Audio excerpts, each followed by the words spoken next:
ನಮಸ್ಕಾರ ಸ್ನೇಹಿತರೆ, ಟೂರಿಫಿಕ್ ವ್ಲಾಗ್ಸ್ ಚಾನೆಲ್ಗೆ ಸ್ವಾಗತ.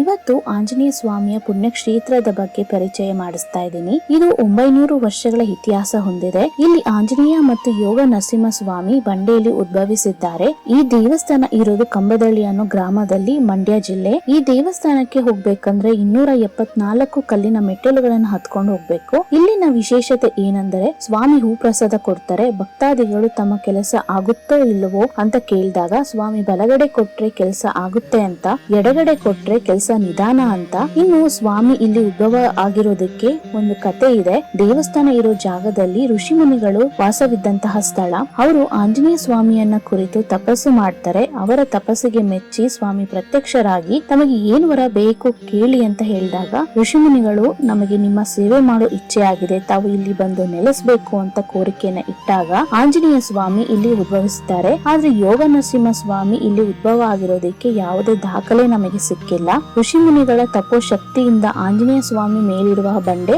ಯಾವುದೇ ಆಧಾರವಿಲ್ಲದೆ ನಿರಾಧಾರವಾಗಿ ಗಾಳಿಯಲ್ಲಿ ತೇಲ್ತಾ ಇದೆ. ಇವಾಗ್ಲೂ ಕೂಡ ನಾವು ನೋಡಬಹುದು. ಸ್ವಾಮಿ ಪೂಜೆ ಮಾಡೋಕೆ ಸುತ್ತಲೂ ಗೋಡೆಯನ್ನ ಕಟ್ಕೊಂಡಿದ್ದಾರೆ ಅಷ್ಟೇ. ಇಲ್ಲಿ ಜಾತ್ರೆ ಮಹೋತ್ಸವ ದೀಪಾವಳಿ ಸಮಯದಲ್ಲಿ ಆಗುತ್ತೆ. ಕಡೆ ಕಾರ್ತಿಕದಲ್ಲಿ ಅಮಾವಾಸ್ಯೆ ದಿನ ಉತ್ಸವ ಮತ್ತು ಅನ್ನ ಸಂತರ್ಪಣೆ ವಿಶೇಷವಾಗಿರುತ್ತೆ. ಹನುಮ ಜಯಂತಿ ದಿನ ಕೂಡ ವಿಶೇಷ ಪೂಜೆಯನ್ನ ಮಾಡ್ತಾರೆ. ಯಾವ ಮಕ್ಕಳು ರಾತ್ರಿ ಭಯ ಬೀಳ್ತಾ ಇರ್ತಾರೋ ಅಥವಾ ಬೆಚ್ಚ ಬೀಳ್ತಾ ಇರ್ತಾರೋ ಅಂತವ್ರು ಇಲ್ಲಿಗೆ ಬಂದು ಪೂಜೆ ಮಾಡಿಸ್ಕೊಂಡು ಯಂತ್ರವನ್ನ ಕಟ್ಟಿಸ್ಕೊಂಡು ಹೋದ್ರೆ ಆ ಭಯ ಹೋಗುತ್ತೆ ಅಂತ ಸ್ಥಳೀಕರ ನಂಬಿಕೆ ಇದೆ. ಸ್ವಾಮಿ ಉದ್ಭವಿಸಿರೋದ್ರಿಂದ ಮತ್ತೆ ಗುಡ್ಡದ ಮೇಲಿರೋದ್ರಿಂದ ಸ್ವಾಮಿಗೆ ಉದ್ಭವ ಗುಡ್ಡದ ಆಂಜನೇಯ ಸ್ವಾಮಿ ಅಂತ ಹೆಸರು ಬಂದಿದೆ. ಈ ದೇವಸ್ಥಾನದ ವಿಳಾಸ ಮತ್ತು ಗೂಗಲ್ ಮ್ಯಾಪ್ ಲಿಂಕ್ ನ ಡಿಸ್ಕ್ರಿಪ್ಷನ್ ಬಾಕ್ಸ್ ಅಲ್ಲಿ ಕೊಟ್ಟಿರ್ತೀನಿ. ಈ ವಿಡಿಯೋ ನಿಮಗೆ ಇಷ್ಟ ಆಗಿದ್ದಲ್ಲಿ ಲೈಕ್ ಮಾಡಿ, ಶೇರ್ ಮಾಡಿ. ಸಬ್ಸ್ಕ್ರೈಬ್ ಮಾಡದೆ ನೋಡ್ತಾ ಇದ್ರೆ ದಯವಿಟ್ಟು ನನ್ನ ಚಾನೆಲ್ ನ ಸಬ್ಸ್ಕ್ರೈಬ್ ಮಾಡಿ. ಮತ್ತೆ ಇನ್ನೊಂದು ವಿಶೇಷವಾದ ದೇವಸ್ಥಾನದ ವಿಡಿಯೋದೊಂದಿಗೆ ಸಿಗೋಣ. ಅಲ್ಲಿವರೆಗೂ ಧನ್ಯವಾದ.